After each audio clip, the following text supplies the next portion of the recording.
Magandang araw mga kaibigan. Bigyan natin ng reaction, opinion itong post ng Batas PH. Parang naisahan ni Saldico ang magkapatid na Rimulya na utakan. Okay? Ito. Saldico in Sweden. Nasa Sweden siya. Asked Supreme Court to block Ombudsman from filing cases. Former Ako Bicol Party List Representative Saldico appeared before a notary public in Stockholm, Sweden. Oh, sabi ni Rimulya, nasa Portugal. Nasa Sweden man pala. Halin ba talaga?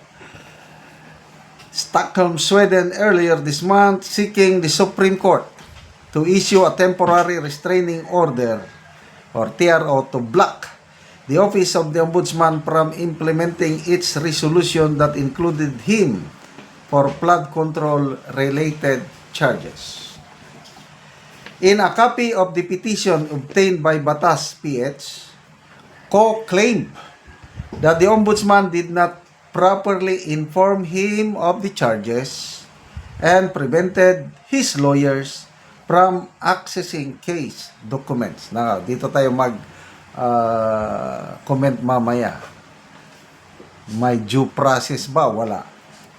Ito ang kanyang petition. This honorable court issue, ito na yung petition sa court. This honorable court issue an ex parte temporary restraining order and or writ of preliminary injunction restraining and or enjoining respondent Jesus Crispin C. Rimulya in his capacity as the Ombudsman from implementing the resolution dated November 14, November 2025, including but not limited to desisting from prosecuting criminal cases number, ayan, may mga number, at Sandigan Bayan, 5th, 6th, and 7th Division, the petition read. He was, ito, bantayin natin nakatalagay sa petition. He, meaning si Ko, he was never properly served with any order to file counter affidavit. In disregard of Ko's constitutional right to due process and established rules of procedure, the Ombudsman declined resort to other available modes of service and merely proceeded to indict Ko. Okay, unahin natin Sinasabi ng DILG Secretary na yung kanyang mga tao nasa Portugal daw, binabantayan si Ko. So bakit dito sa kanyang anong tawag ito? Sworn statement or ano? He appeared before a notary public in Stockholm, Sweden. Kasi paniwalang-paniwala ko na nasa Portugal si Saldico dahil yun ang sinasabi ni John B. Rimulya. Kasi kung nasa Portugal siya, di ba pwede na rin siyang magkuha ng magpa-notary public sa Portugal. Bakit nasa Sweden pa? Yun ang una kong tanong. Nasaan talaga si Saldico? So, sana hindi nakuryente na naman si Secretary John B. Rimulya. Sana totoo na nasa Portugal. Yon ang unang Kay Ombudsman Boying Rimulya naman is ang alam ko nung magsimula na yung mga investigasyon mayroon talagang may lumabas ng abogado may nagpakilala ng abogado ni Saldico, Attorney Rondain. Kalimutan ko na yung apelyido. Basta may abogado siya. So, ang tanong, yung due process talaga, pag may ganong reklamo, complaint, importante yung nire-reklamo, Saldico, makapag-file ng counter affidavit. So, kung totoo na walang natanggap na, I don't know how they will call it. Kung sa piskalya kasi, subpuena eh. Pag nireklamo ka sa piskalya, ang piskal magpadala ng subpuena. So pag natanggap ng inaakusan yung subpuena, papile na yun ng counter affidavit. Ganon yung proseso. So yung counter affidavit na binigay ng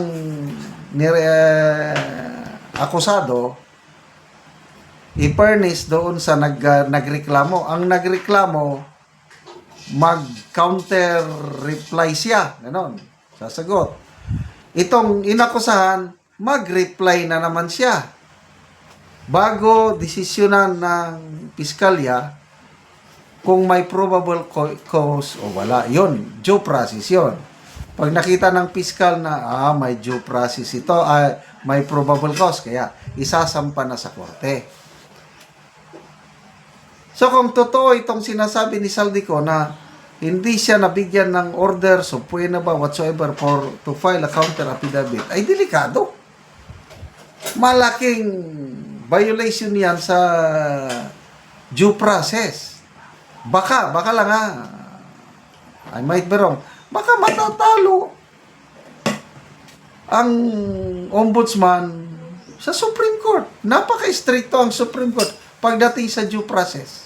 Sana naman hindi. Sana naman hindi ma-invalidate yung warrant of arrest ni Saldico. Dahil naniniwala ko si Saldico, sangkot siya talaga sa flood control anomaly. Paano ngayon ito? Ano ba? Imbis na may big fish na silang nasampan ng kaso at may warrant of arrest.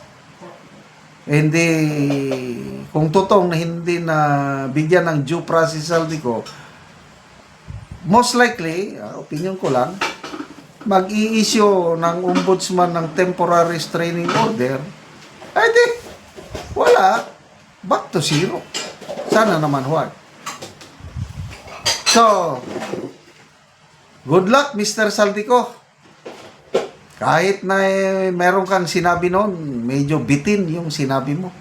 So, let due process takes its course at sana mahuli na si Saldico sa lalong madaling panahon. Salamat sa inyong pagsubaybay sa channel na ito, mga kaibigan, na kakatulong kayo ng malaki sa tribong Talandig ng Bukidnon dahil ang income natin sa channel na ito is pantulong po sa tribo. Namimigay tayo ng libreng yero at pako para makapagpatayo sila ng mas maayos na tahanan. Panoorin niyo ang video na ito. So mga ka-viewers, live ta karon, ako karon diri sa balay nga makita nimo nga trapa lang ang atop o ang dingding.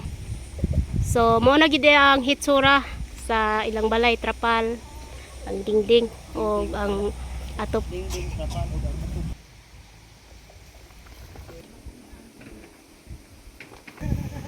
So luoy kayo ang kahimtang sa balay o sa tag-iya dito sa sulod. So atong sudlon para na atong makita.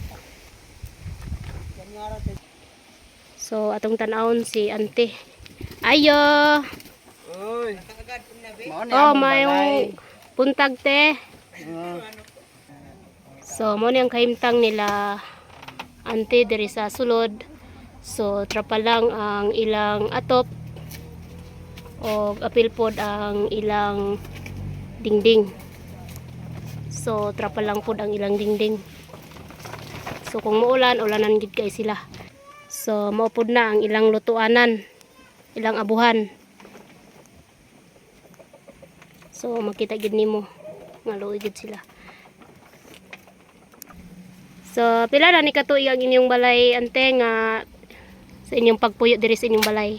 Duha na may dere. So duha pa lang ni katuig ang ilang balay ni ante. So trapa lang yod ang ilang dingding o ang ilang atop. So nakay anak te? Na 5. So 5. Estudyante ang duha.